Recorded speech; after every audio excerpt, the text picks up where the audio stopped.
Hello, everyone. I am Spence, and guess what we're doing? We are doing an interview of the creator of the game that you just watched a few minutes ago. And man, that was something else. So we have here Krister. I'm going to mess up your last name, so please tell me how to say it. The proper way is Krister Sundelin. Okay. I should know that, but yes. I've been working on a German translation for 3 weeks now, so yeah, so I should know that, but I've been translating it phonetically for somebody who does not speak German, so they can't roll their R's very well.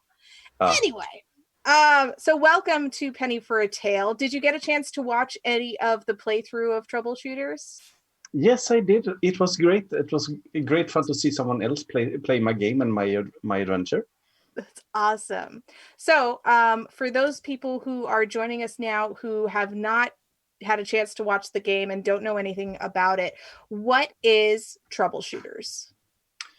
The game The Troubleshooters is a game about action, adventure, and fantasy tourism set in our world a bit in the not quite 1965. Nice. And it is inspired mainly by French and Belgian comics, and also a lot of other things as well. So what do you have any specific comics that you can point to and say, yeah, Tintin and this one and this one? Yeah, of course, Tintin. You really can't say anything without Tintin, but the one that I would like to pick up is this one. Spirou. The French title is Spirou et Fantasio because of his best friend. So that is Spirou, and that is his friend Fantasio. And Spirou is a bellboy, and Fantasio is a journalist, and they travel the world and have great adventures. Great. So that's one of the one. When I was watching it, it reminded me a great deal of the Avengers, the old British serial with Emma Peel and all that, because it seemed kind of like more like a spy thing than anything else. But you're saying that it's about tourism. Fantasy tourism. I usually make that analogy because you know Karl Barks? Yes. Yes. Did you know that he got quite a lot of inspiration for his adventures by reading National Geographic? I did not know that. And he just thought that this is a great place to write an adventure about, and so he did. And everyone else joined in and read his comics and followed him. And Hergé, the guy who made Tintin, and Roger Leloup, who made Yoko Tsuno, another Belgian comic, they also subscribe to National Geographic. It's something that goes among those guys that write those adventure comics. Nice. So it's a lot about reading about being inspired by exotic places and then making adventures to go there. Excellent. And what made you choose the 1960s? I don't know, really. I think it was kind of the spirit of the year and also the nice cars. Well, I mean, the cars were pretty epic and they had those lovely lines and shapes. Yeah. Yes. So from what I've read so far, it looks like you don't have any classes or anything like that. You go in and you make a character based on X amount of things. How does character creation work? Well, you can do it in 3 ways. You can either take a template, and there are about a dozen of them, from aspiring student to plainclothes cop to journalist, of course. And then you just follow those instructions. They give you a set of skill values. They give you some choices of abilities, complications, plot hooks, and that kind of thing. You can make your own template if you like. which is basically setting up how you should distribute those skill values. And you can also create a character completely from scratch. Have you had anybody say, "Oh, I created this kind of character and felt really inspired by that"? Oh yes. Like what? That happened a lot. One of the playtesters didn't like either. She wanted like a kind of a Swedish female's James Bond. Yeah. And she just made one using that last option, and that became such a great character that we included it as one of the example characters in the game. That's fantastic.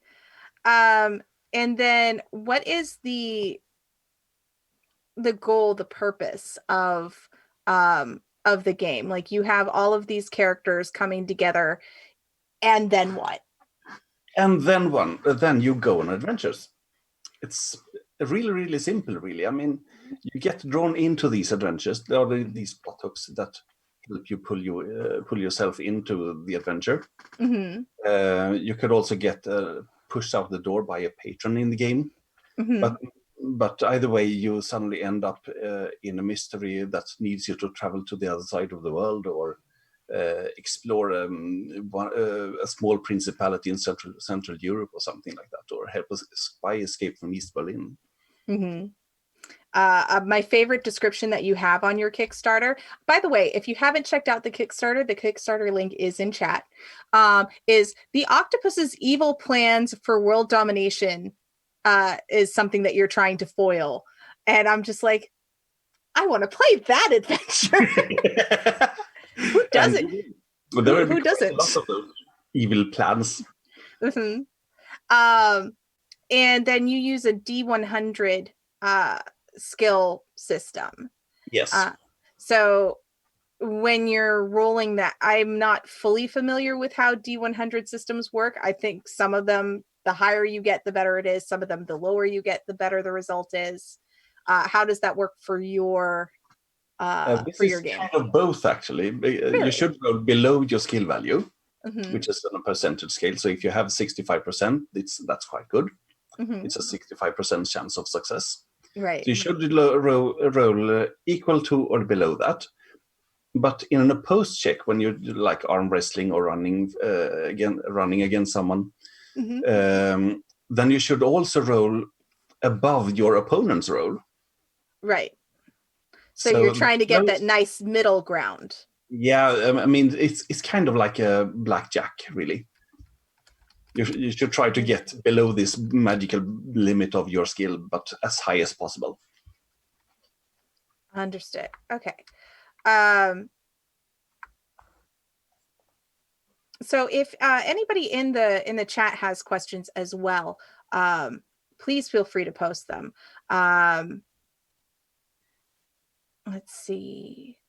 I'm just reading through the chat to see if anything else comes up. Right now, they're talking about mini adventures that they are currently playing. One person, Ibram, says, we are playing Escape from Mont Blanc mini scenario tonight. So what is that? Tell me what that is. Okay, now we have two adventures up on the site. One is a small demo adventure, Escape from Mont Blanc, which is it's aimed at conventions or events in stores and things like that, and it should take about half an hour to an hour to play. Right. And the other one is the Minoan Affair, which is a mystery which takes you to the Greek archipelago, where you will deal with art smugglers and other horrible people. People are the worst. Let's see here. Let's see. Do you feel, this is coming from Loud Atlas, do you feel that the internet has made D100 systems or other unconventional systems easier? I never thought about it that way. I mean, I have really not played anything very much online. So I don't see how it should make things easier or more complicated. Mm-hmm. But I could tell you that in the Swedish tradition, role-playing games started with a basic role-playing clone, Drakar och Demoner, Dragons and Demons. You could see where the alliteration comes from. Yep. And it was percentile based, and stayed that way for quite a long time. Then it became D20 based, but still below in the same way, just divide the scale by 5. Right. And that is kind of the Swedish standard of role-playing games, and it's remained that for all these years. That's interesting. I never really thought that other countries would have different go-tos for their role-playing game systems. So our moderator asks, how did you think of the PIP system? And if you could explain that a little bit as well. Well, the way that you do difficulties in the game is that you have these pips. They could be either up modifiers or down modifiers. And they take the ones of the D100 roll and use those. So if a difficulty is +2 pips, that's 2 pips easier. If you roll a 1 or a 2 on the ones of the D100 roll, then you succeed, even if the roll is greater than the skill value.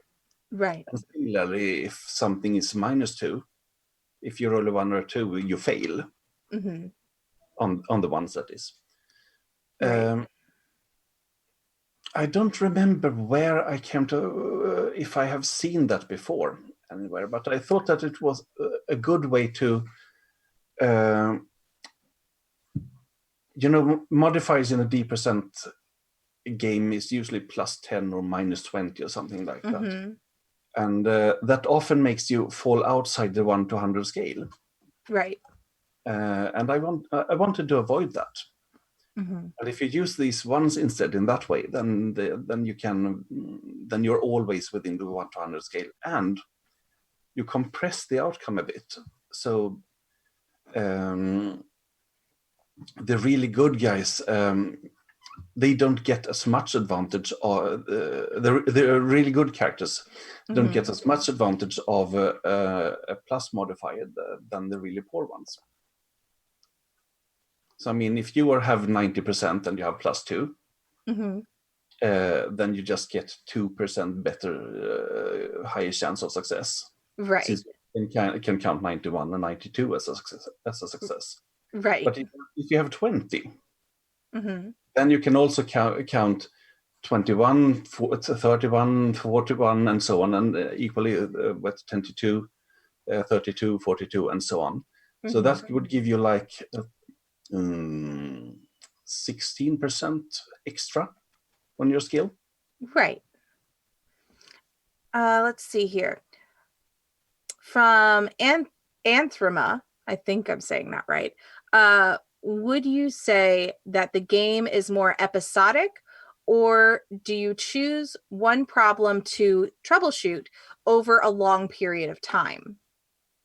I would say that it is episodic.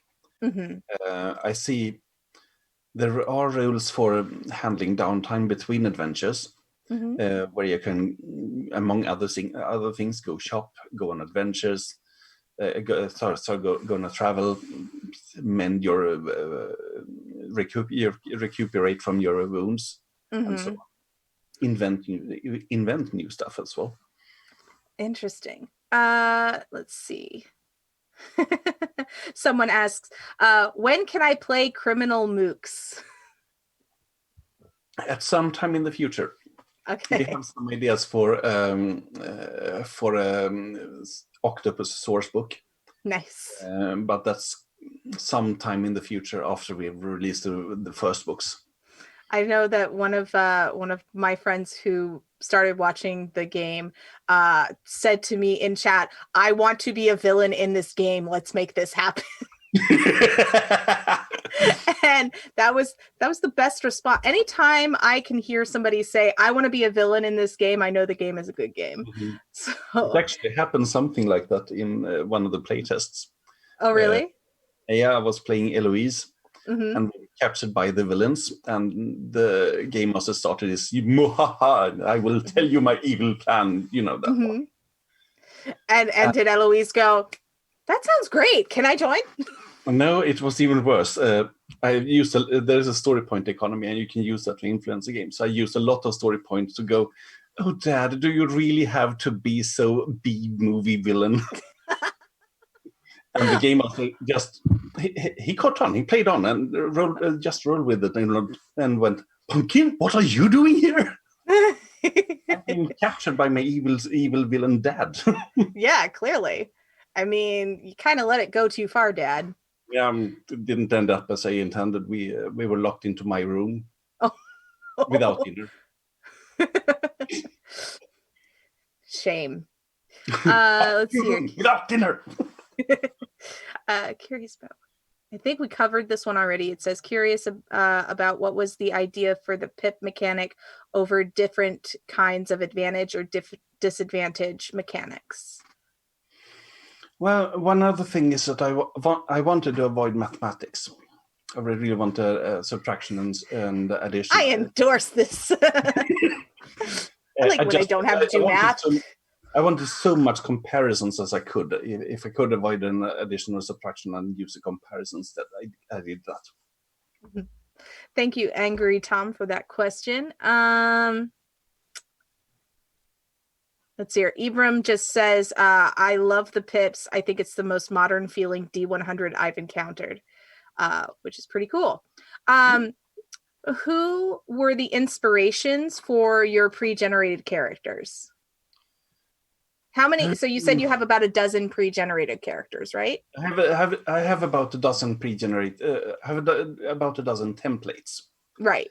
And they were just archetypes from French and Belgian comics, really. Right. So really pulling from those comics that really inspired this. And I really can't say which one is from which, except that the journalist is obviously Fantasio, the Spirou Scabadi, and the curious engineer is probably Yoko Tsuno, which is another comic. And the plainclothes cop was actually from a German one, I think. Yeah. I'm looking at the art, and the art reminds me of Ajax. Okay, I don't think is that a comic or a... It's a Dutch comic, so... Okay. From way back when I lived over there. Okay, I haven't read it. It's fine. But I do like it. It's very cool. I love it. Yeah, it is inspired by that school of drawing. It is called École Marcinelle from a little town outside Brussels. And a lot of the artists in that in the French and Belgian tradition they have studied there, including Franquin, the person behind Spirou. Yeah. And many others. Fantastic. So Determined Nerd asks, what are the differences between American and European comics, and how will Troubleshooters emulate that? The main difference, I think, is that European comics are very much based around these ordinary people. I mean, you have journalists, you have engineers, that kind of, and they're also kind of intellectual heroes. They don't just slug it out to solve the problem, but think their way through it. Right. There are some European superhero comics, not that many of them. And that's it's basically my experience of American comics. That's from the superhero and some indie comics. Right. Love and Rocket, for instance. definitely a lot of Payne's frames with lots of action in them. Yes. And it's almost animated. Mm-hmm. They stretch and deform the characters, especially in the Ecole Marcinelle, to really follow through on the punches. Yeah, definitely. Sorry, go ahead. No, I think I was done. Okay. Also from Determined Nerd, if you personally, I'm adding the personally because I think that's what he's getting at, were in the game, what archetype would you be? I had so much fun playing Eloise, so I would probably go for that one. So Eloise's archetype. Eloise is one of the pre-generated characters, and she's kind of the mad scientist type. Inventor type. I can see that because you yourself are kind of a mad scientist in building this creation that other people are going to tinker with, and how can I make it despicable for them? Oh, you've got a great evil laugh. I like that. From Ibram, how high is the priority for a Brussels adventure setting supplement? It's quite high. It won't be among the exactly first supplements, but it will be. But as soon as we start to do background books, something about Brussels will come out. Nice. And in an adventure before that, I promise that there will be something in Brussels. Fantastic. I'm trying to think if there's anything else. So when we were talking before, you wanted to highlight a few things about the game that you're really proud of. You were saying,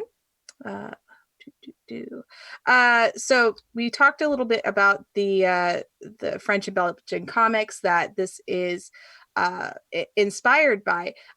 What are the differences from the real world that you have in this book? Well, the obvious one is actually on the cover. I mean, if you can see up here, there is a little Concorde. And so that's in the pretty real world, modern. in the real world, it had its maiden flight in 1969, I think, and didn't enter service until 1976. So are there a number of anachronisms that? Yeah. Okay, cool. A French and Japanese team landed on the moon in 1964. Oh, okay. For instance. A little bit of alternate history, a little bit of advanced science for the time. I did like how one of the players from the game that we just played was like, what was the 1960s equivalent of watching YouTube conspiracy theories all day? And then another player said, reading a book. Exactly. It is another reason that I put it in 1965. You didn't have access to the internet and or Wikipedia, and there weren't any YouTube. You had to read stuff. I mean, there were of course these conspiracy papers that you could get if you knew which stores that sold them. And then you also had the radio shows. Oh yes. I love the 1950s, 60s era of radio. It's my heart. Let's see here. From Determined Nerd, any mechanics that will be in the final rule set that were excluded from the quick start? The quick start has quite a lot of it. There are some invention rules that are not there. Okay. I think that's a big one, really. Angry Tom asks, is there any hope for a mystery set on a train? They are personally a big fan of train-based mysteries. And I happen to know for a fact that trains were a big deal.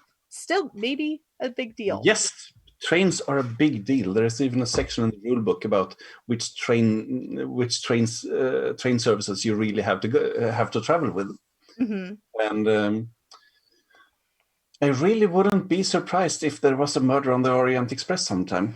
Nice. And then one thing I noticed is that there's no dying. Hmm? Is that correct? Well, you can die, but you really have to work for it. Okay. The idea is that there is a small number of vitality points, which you Mm-hmm. lose when you get hurt. And instead of taking vitality, instead of taking that damage, you can instead pick the wounded condition. Mm-hmm. It makes you hurt, not in this fight, but it could come back in later scenes. Mm-hmm. And you can also take the mortal peril condition. If you have the mortal peril condition and your vitality runs out, then you're dead. Interesting. So you really have to choose to think that this fight means so much to me that I want to risk my life. Mm-hmm. Otherwise, or sacrifice myself for somebody else. Yeah. Otherwise, mostly you will just get knocked out cold and be captured by the bad guys, Mm-hmm. which gives you a lot of story points, which you then can use to facilitate your escape. On that topic, Angry Tom asks, were there any standout deaths during playtesting where the players wanted to die, like purposefully put themselves in a death scenario? No, I can't recall anyone. Okay, so sorry, Angry Tom, nobody wanted to die. It was much more fun to just play on and be captured and just stand before the evil guy when he's held his evil spirit. You know, everybody wants to be there, mostly so that they can razz on the bad guy.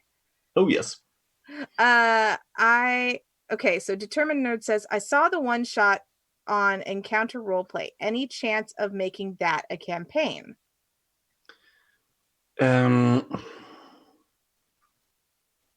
It is tied loosely to a meta plot that will probably run through a number of adventure books. Mm-hmm.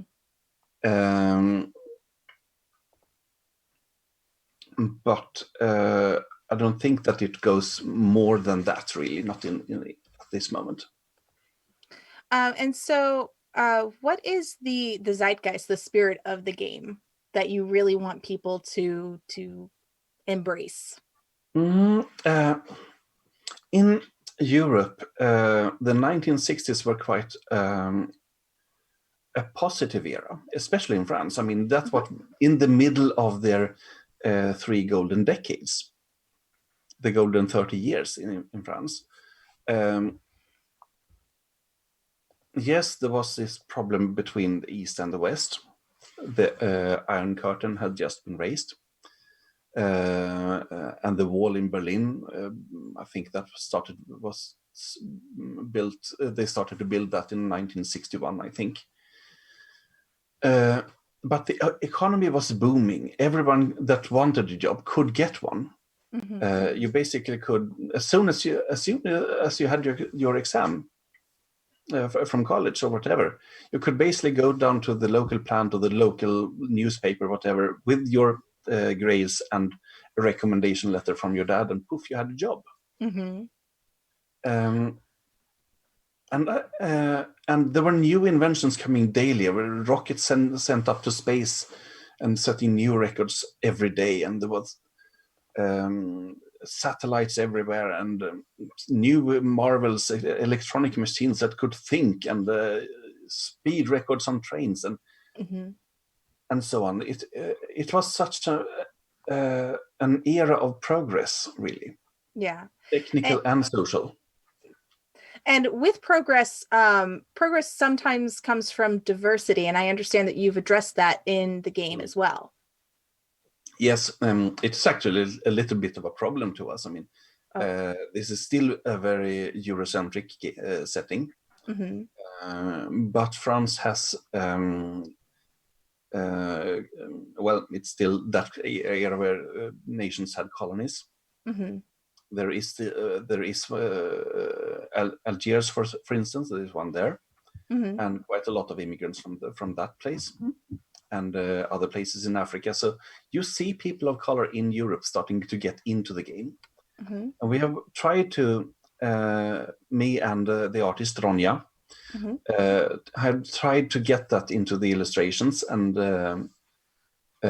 also in the fantasy tourism aspect of traveling the world and seeing all these places, by being there. Yeah. Because you'll definitely be exposed to a lot of different cultures, a lot of different kinds of people Yes. that don't look like you. And we try to portray these other cultures as respectfully as you can. Mm-hmm. And that is extremely commendable. So I'm going to give one last opportunity for our chat to give any last minute questions. And I am going to ask you one of my favorite questions that I get to ask people, but I'm changing it. I'm changing it a little tiny bit because I usually say, who is your favorite cartoon character or something like that. Mm-hmm. But who is your favorite spy? Ooh.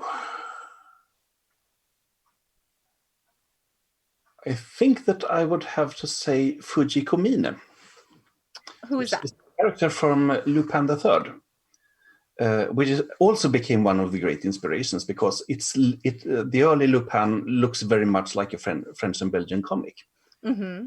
Lupin is a Japanese manga and anime that has run from like 1970s, I think, maybe even earlier. Mm-hmm. There is a Miyazaki movie, Castle of Cagliostro. Oh, okay. Which is about which is a Lupin story, and Lupin himself is a master thief. He is accompanied by 3 other guys. The first is Jigen, who is a gunslinger. Daisuke Jigen doesn't sound very gunslinger-ish, but there's Goemon, who is a samurai. Which is very out of place, but he still dresses as a samurai. He still has a sword. And then there is Fujiko Mine, who is the mystery girl in the gang, and she's most likely a spy. And she very much behaves like one, although she always interferes with Lupin and steals his loot. Of course. It's a kind of extra work as a thief as well. Fantastic. And Mods, can I get the Kickstarter link in the chat one more time while I ask these final questions from our chat? Angry Tom says, was happy to see the dinosaurs getting unlocked. Let's see here. It has to be these, lost valleys and stuff. There has to be the dinosaurs in them. Obviously, because clearly they didn't just do Jurassic Park in the 90s. They had to be working on it in the 60s and so on. Are there any plans for any other sci-fi fantasy elements being added? To quote another 1960s show, that would be telling. So no spoilers for you, Angry Tom. Sorry about that. Loud Atlas would like to know, are there any resources available for GMs trying to research the setting better? Yes, there will be a bibliography. Okay. Or moviegraphy, or whatever it calls for movies and TV shows that you can use to find stuff to be inspired by. Great. And those are in the book? Those will be in the book. Fantastic. And so everybody, if you haven't gotten a chance to check out the Kickstarter for the Troubleshooters, please make sure to do that. I know you all are over your, what was your initial goal for this? Our initial goal was 200,000 kronor, which is about $20,000. And so you're triple that now. Congratulations. Yep. Thank you. What are your stretch goals going to be for that? The next one at 650,000. I really have to check that one. That was some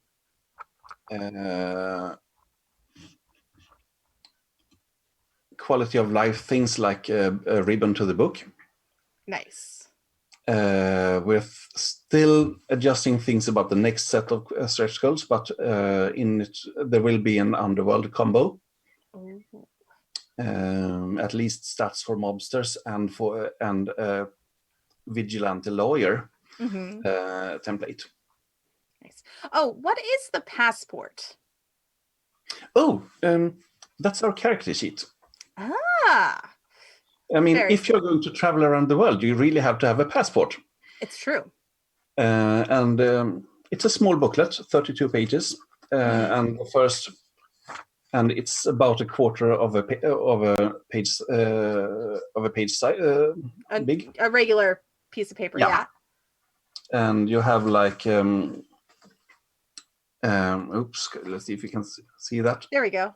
So you have personal description, you have abilities and disadvantages, and of course space for the photo.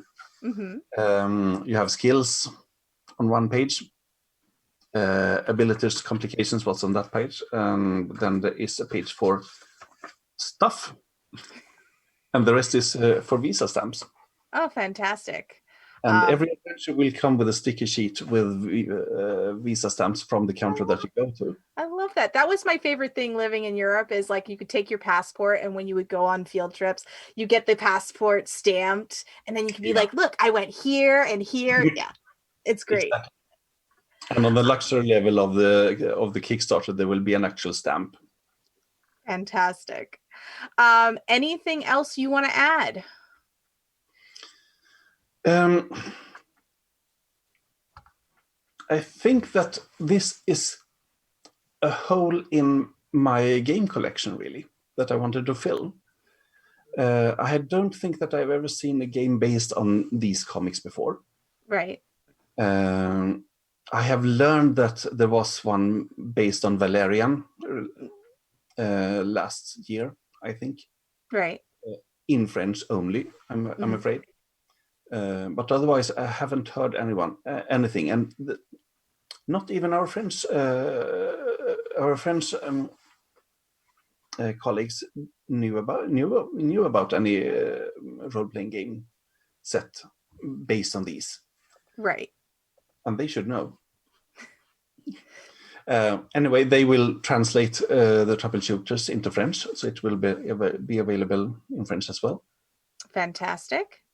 And where can people find out more about Troubleshooters on the internet? We've got the Kickstarter link, but is there a website or anything else they should be looking at?